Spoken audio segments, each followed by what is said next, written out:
Hello students, welcome again. बच्चों, previous class में Alternaria member start किया था और उसके अंदर अपने उसकी सिस्टमेटिक पोजीशन और उसकी डिस्कवरी के बारे में, उसकी वेजिटेटिव स्ट्रक्चर के बारे में अपने स्टडी की थी।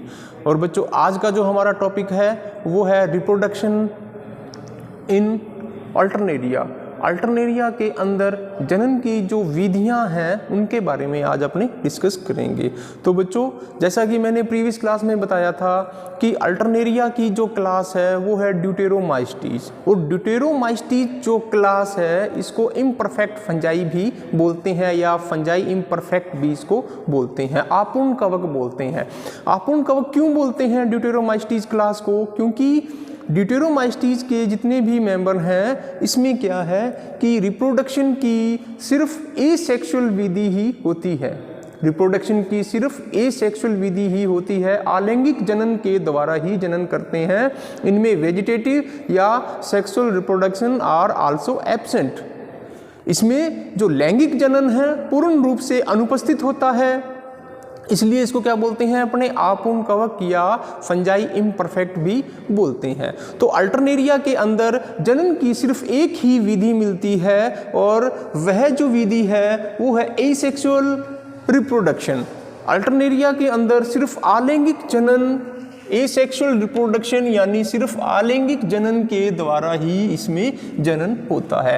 और एसेक्सुअल रिप्रोडक्शन के दौरान इसमें क्या बनते हैं? छोटे छोटे स्पोर्स बनते हैं, और ये स्पोर्स क्या कहलाते हैं? कोनिडिया कहलाते हैं। ये स्पोर्स क्या कहलाते हैं?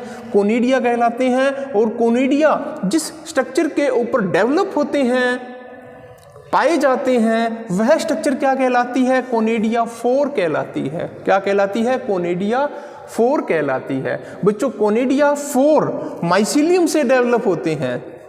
अल्टरनेरिया का जब माइसीलियम, इसका जब कवक जाल वैश्यक हो जाता है, मैच्योर हो जाता है, तो कवक जाल के कहीं से भी कोनिडियो 4 जो कि एक ऊर्ध्वाधर स्ट्रक्चर है, कोनिडियो 4 विकसित होते हैं। और ये जो कोनिडियो जो 4 हैं ये शाखित भी हो सकते हैं, अशाखित भी हो सकते हैं, यानी ब्रांच भी हो सकते हैं और अनब्रांच भी हो सकते हैं।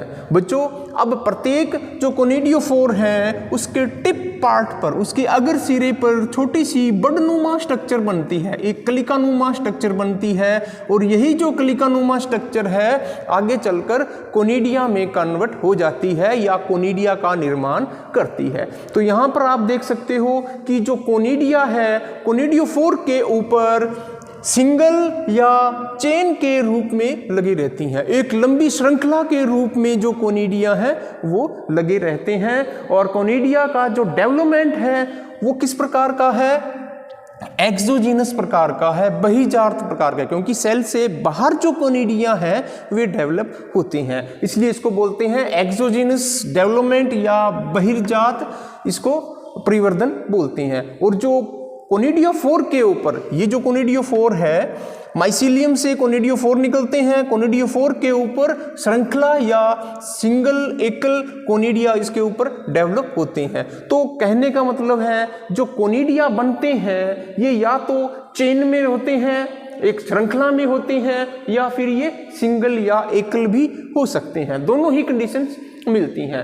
और कोनिडिया के कैरेक्टरिस्टिक देखें तो कोनिडिया है मल्टी सेलुलर। मल्टी सेलुलर का मतलब क्या है? बहुकोशिकीय हैं। इसमें जो कोशिकाओं की संख्या अनेक होती हैं, इसलिए इनको बोलते हैं मल्टी सेलुलर। और इनकी आकृति देखें तो प्रतिमुग्धाकार, ये कैसी होती हैं? ऑबक्लेवेट यानी प्रतिमुग्धाकार होते हैं, अंडाकार भी हो सकते हैं। और स्टिका पुंजाब, इसको क्या बोलते हैं? म्यूरिफॉर्म यानी मटके जैसा, घड़े जैसा, इसको बोलते हैं स्टिका पुंजाब। और बच्चों, जो कोनिडिया है, इसकी जो कोनिडिया है, ठीक है, इसके ऊपर क्या मिलते हैं? पट मिलते हैं। ये क्या है? सेप्टा है। लिख देता हूं मैं, इसके कोनिडिया के ऊपर पट मिलते हैं, सेप्टा मिलते हैं। और ये जो सेप्टा हैं ये ट्रांसवर्स भी होते हैं और लॉन्गिट्यूडिनल भी होते हैं, यानी अनुप्रस्थ। ये क्या है? अनुप्रस्थ। ये क्या है? अनुप्रस्थ सेप्टा, ट्रांसवर्स सेप्टा।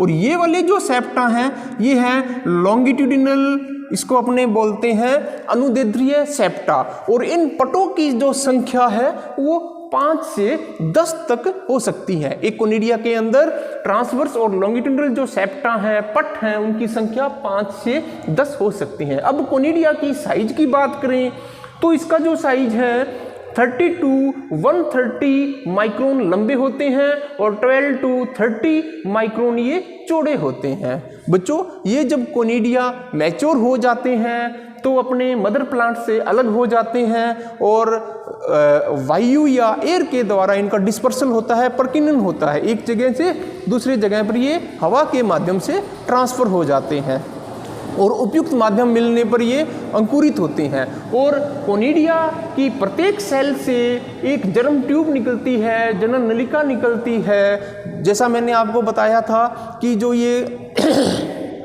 अल्टरनेरिया है ये पैरासाइट के रूप में भी मिलता है। तो अर्ली ब्लाइट ऑफ पोटैटो, आलू जो है, पोटैटो जो है, उसमें अर्ली ब्लाइट जो रोग है उसको फैलाने का काम करता है।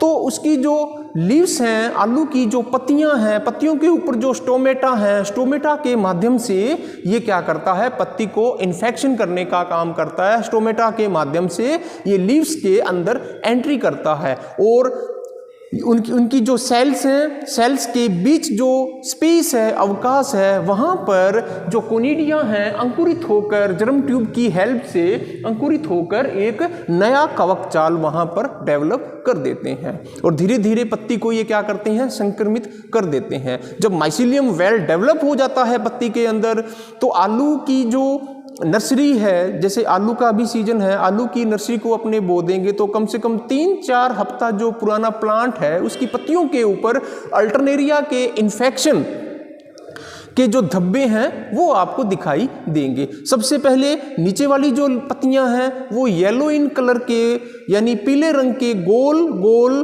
कॉन्सेंट्रिक रिंग सेकेंद्रीय वल्य आपको धब्बे दिखाई देंगे और धीरे धीरे प्लांट की, आलू की प्लांट की सभी पत्तियों के ऊपर इस रोग के लक्षण आपको दिखाई देने लग जाते हैं। और इसकी पहचान ये है कि जैसे टारगेट बोर्ड होता है, निशानेबाज जब निशानेबाज निशाना लगाता है राइफल से, जो सामने टारगेट बोर्ड होता है यूं करके टारगेट बोर्ड होता है, तो इसकी जो लीव्स हैं उसके ऊपर ऐसे धब्बे बन जाते हैं।